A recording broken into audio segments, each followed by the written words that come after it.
5월 27일 현재 신규 확진자는 40명이 발생하여 총 누적 확진자 수는 11,265명입니다.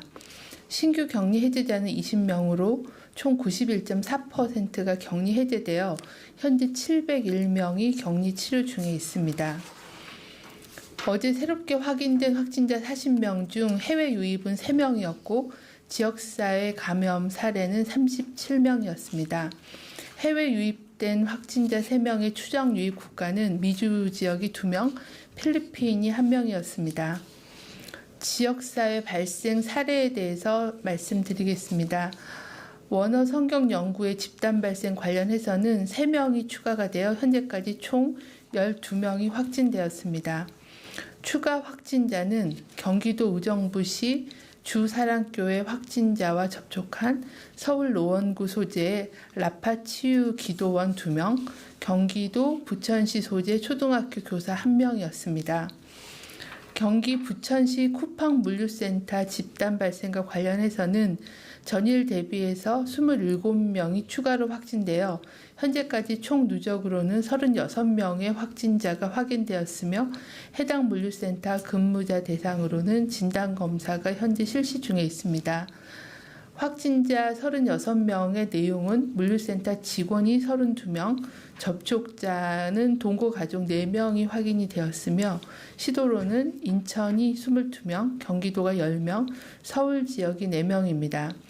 현재까지 쿠팡 물류센터에 근무하는 정규직 또는 기타 종사자들을 포함해서는 4천여 명 정도가 근무를 한 걸로 파악이 되고 있고 어제부터 계속 지속적인 선별검사소에서 검사가 진행 중에 있으며 현재는 1,900여 명 정도의 검사가 진행된 상태입니다.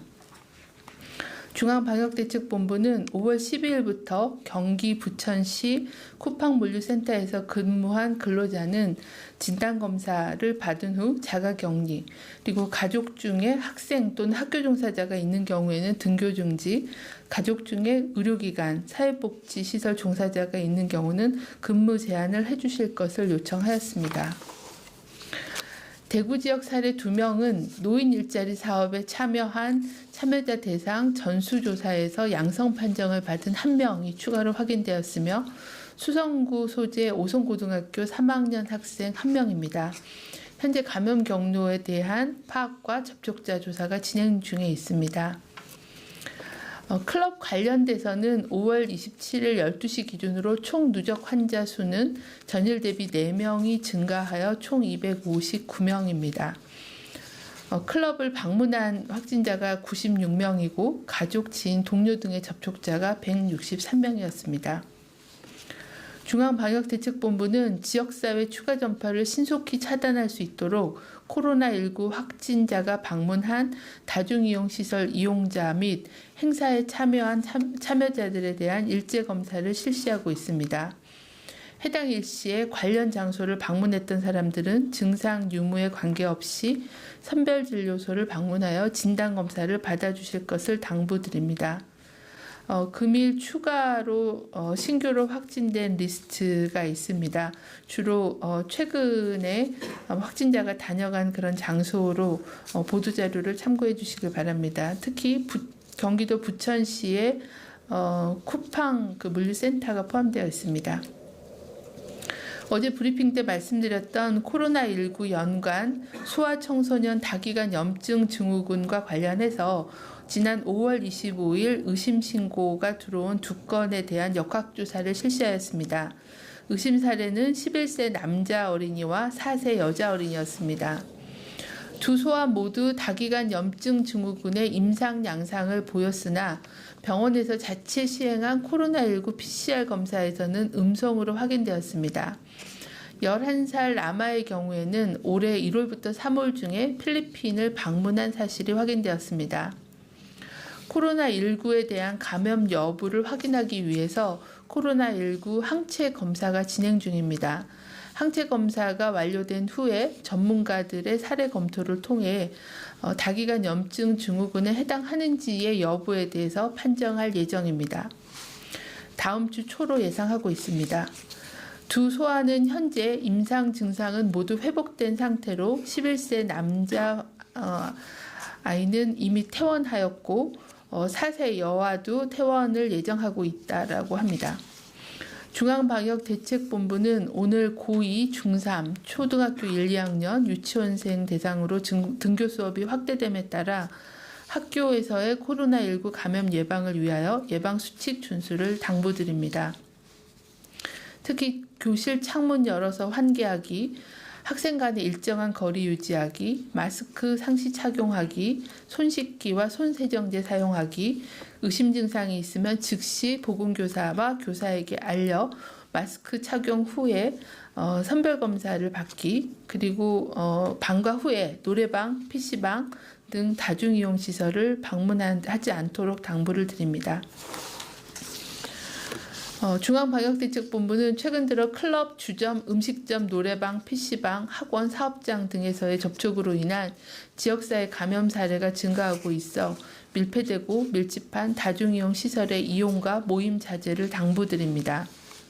특히 65세 이상 고위험군이 65세 이상 어르신과 임신부, 만성질환자 등 고위험군께서는 환기가 잘 안 되는 밀폐된 공간 또는 많은 사람들이 모이는 곳은 되도록 방문하지 않고 불가피하게 방문할 시에는 반드시 마스크를 착용해 주시기를 당부드립니다.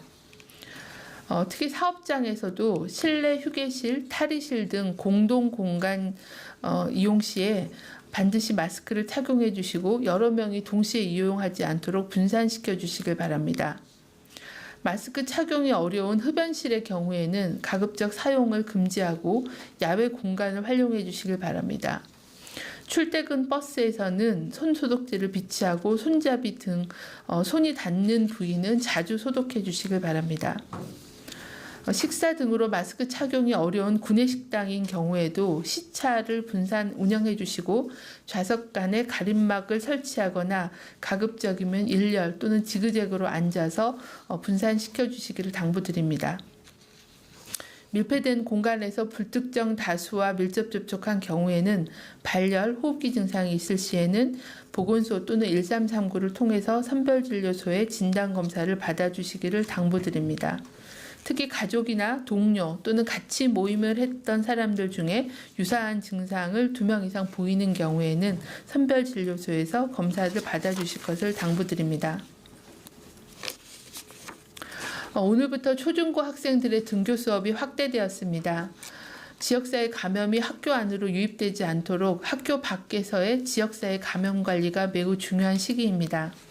방역당국은 학교당국, 지자체와 같이 학교 내 의심 환자 발생과 같은 긴급 상황에 신속하게 대응할 수 있도록 협력체계를 계속 가동하여 적극 대응하겠습니다. 방역당국은 지역감염 확산 차단에 집중하고 있으나 최근 수도권을 중심으로 불특정 다수가 이용하는 다중이용시설이 여러 곳 감염에 노출되었고 대규모 사업장에서 확진자가 증가하고 있어 접촉자 추적 관리가 쉽지 않은 상황입니다. 진단이 늦어지고 시간이 지체될수록 추가 전파로 확산되어 피해가 커질 수 있습니다. 결국 시간과의 싸움입니다. 추가 감염 확산을 막기 위해서는 자발적인 검사를 통해 확진자를 조기 발견하고 접촉자 격리를 통해 전파 고리를 끊는 것이 매우 중요합니다. 앞서 말씀드린 것처럼 확진자가 다녀간 주점, 노래방 등의 다중이용 시설 명단을 홈페이지에 공지하고 있습니다. 부천 내 쿠팡 물류센터를 포함하여 해당 장소를 방문하신 분들은 본인과 가족의 안전을 위해 증상 유무와 관계없이 진단검사를 받아주실 것을 당부드립니다. 지금부터 기자님들 질의를 받도록 하겠습니다. 통해서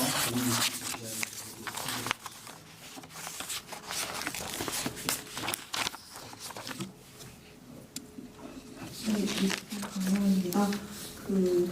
물류센터 관련해서 혹시 처음 확인된 확진자가 언제 증상이 발견됐고 언제 진단을 받은 건지 좀 궁금하고요. 그리고 이태원 클럽 관련해서 연관성을 조사분이라는 얘기까지 나왔던 걸로 기억을 하는데 혹시 감염원이 확인이 됐는지 그리고 배달하시는 분들이 몇 분 정도인지 배달을 하면서 이렇게 접촉했을 가능성이 있다고 봐야 될지 궁금합니다. 일단은 현재 그 부천의 쿠팡 물류센터 관련해서는 역학조사가 진행 중입니다. 아마 여기하고 관련돼서 최초로 확인된 환자는 5월 23일 날 확진이 된 환자분이신데요. 이분은 그 이태원 클럽하고의 연관된 그 돌잔치 뷔페를 방문하신 그런 상황이 있습니다. 이분이 이제 5월 13일 날 증상이 발병했고 또 그 전날 근무를 한 걸로 되어 있어서 이분을 통한 전파의 가능성도 있지만 다른 여러 가지의 그런 감염 경로를 통해서 감염자들이 있었을 가능성을 좀 열어두고 조사가 진행 중에 있습니다. 아무래도 지역 자체가 부천이 현재 이제 다른 그런 유행 사례들도 계속 보고가 되고 있는 상황이기 때문에 지역 감염으로 인한 그 발병으로는 보고 있지만 어떤 매개고리로 감염이 확산됐을지는 조금 더 조사를 진행해서 말씀을 드리겠습니다. 현재 가장 최초로 확인된 지표 환자는 그 돌잔치를 방문하신 분이 맞기는 합니다. 네. 예, 저 동아일보 이미지입니다. 그 다기관 염증 등록은 이번에 회복된 환자 또 하나 아직 여전히 입원 중인 환자에 대해서 조금 더 자세히 설명을 해주셨으면 좋겠는데요. 일단 둘 다 좀 어떤 임상 증상이 있었던 건지 그리고 임상 증상이 좀 어떤 과정을 거쳐서 회복이 된 건지 이를테면 우리가 가와사키병과 계속 비슷하다는 얘기를 했었는데 그와 비슷한 치료를 통해서 해결이 된 건지 그런 게 궁금하고요. 혹시 좀 추가로 의심 사례가 들어온 게 있는지도 알려주시면 감사하겠습니다. 추가로 의심 사례 신고된 건 없고 두 건이 이제 어제 이제 감시 체계를 가동하면서 그 동안에 이제 좀 그 지켜보셨던 사례들을 한꺼번에 신고해 주신 그런 부분이 있습니다. 세부적인 임상 증상과 치료 경과에 대해서는 저희 환자관리팀장이 좀 보고 드리도록 하겠습니다.